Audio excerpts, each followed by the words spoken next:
सीताराम जय सीताराम, राधे श्याम जय राधे श्याम।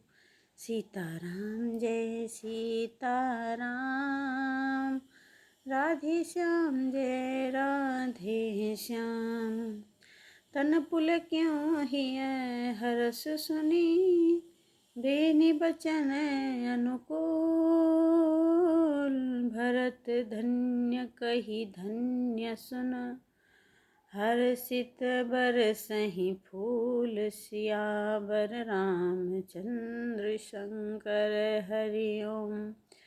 त्रिवेणी जी के अनुकूल वचन सुनकर भरत जी का शरीर पुलकित हो गया, हृदय में हर्ष छा गया। भरत जी धन्य है कहकर देवता हर्षित होकर फूल बरसाने लगे। प्रमुदित तीरथ राज निवासी, बैखानस बटु ग्रही उदासी। करहि परस्पर मिली 10 पाँचा, भरत सनेहु शील सुचि साचा। तीर्थराज प्रयाग में रहने वाले वानप्रस्थ ब्रह्मचारी, गृहस्थ और उदासीन सब बहुत ही आनंदित हैं और 10-5 मिलकर आपस में भरत जी का प्रेम और शील पवित्र और सच्चा है।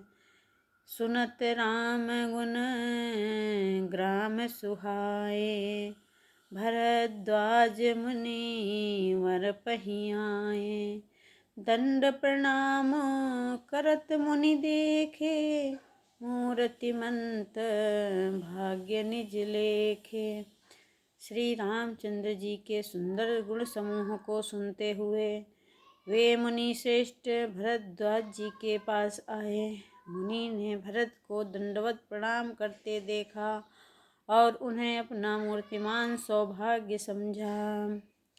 धाई उठाई लाई उरलीन है, दीन आशीष कृतारथ कीन है।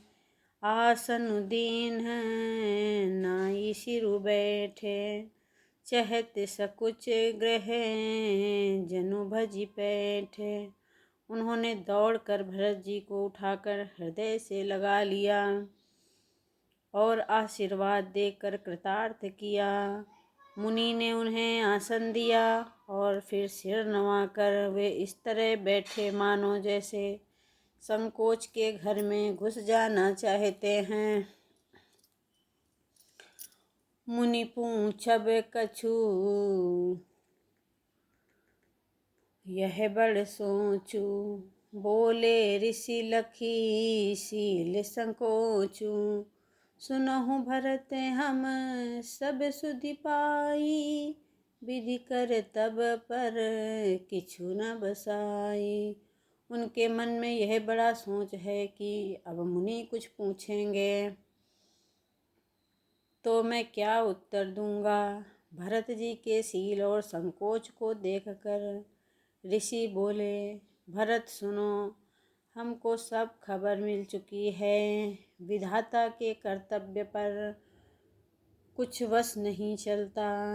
तुम गलानिजिय जनि करहूँ, समुझि मात कर तू तात कै कहीं दोष नहीं। गई गिरा मति धूति सियावर रामचंद्र शंकर हरि ओम। माता की करतूत को समझकर तुम हृदय में ग्लानि मत करो। हे तात, कैकेयी का इसमें कोई दोष नहीं है। उसकी बुद्धि तो सरस्वती जी बिगाड़ गई थी। यहाँ कहत भल कहीं न को, लोक वेद बुध संबत दो। तात तुम्हार विमल जसु गाई, पाहि लोकों वेद बड़ाई। यह कहते भी कोई भला न कहेगा, क्योंकि लोक और वेद दोनों ही विद्वानों को मान्य हैं। किंतु हे तात, तुम्हारा निर्मल यश गाकर तो लोक और वेद दोनों ही बड़ाई पावेंगे। लोक वेद संबत सब कहाहीं, जेहि पितु देई राज सो लहाहीं। राव सत्यव्रत तुम ही बुलाई, देत राज सुख धर्म बढ़ाई। यह लोक और वेद दोनों को मान्य है और सब यही चाहते हैं कि पिता जिसको राज्य दे वही पाता है।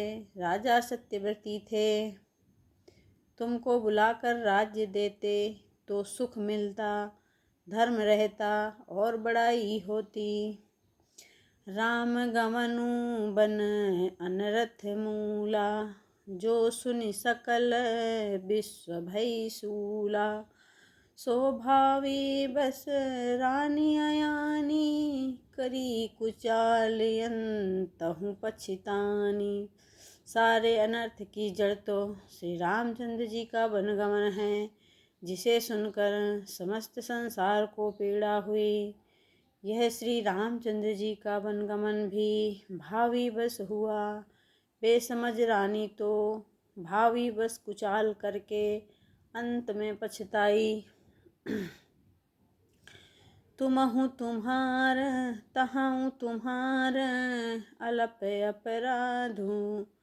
कहें सो अधम अयान असाधु, करते हूँ राजुत तुम ही न दोषु।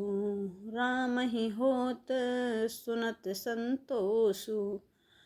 उसमें भी तुम्हारा कोई दोष नहीं है, तो वह अधम अज्ञानी और असाधु है।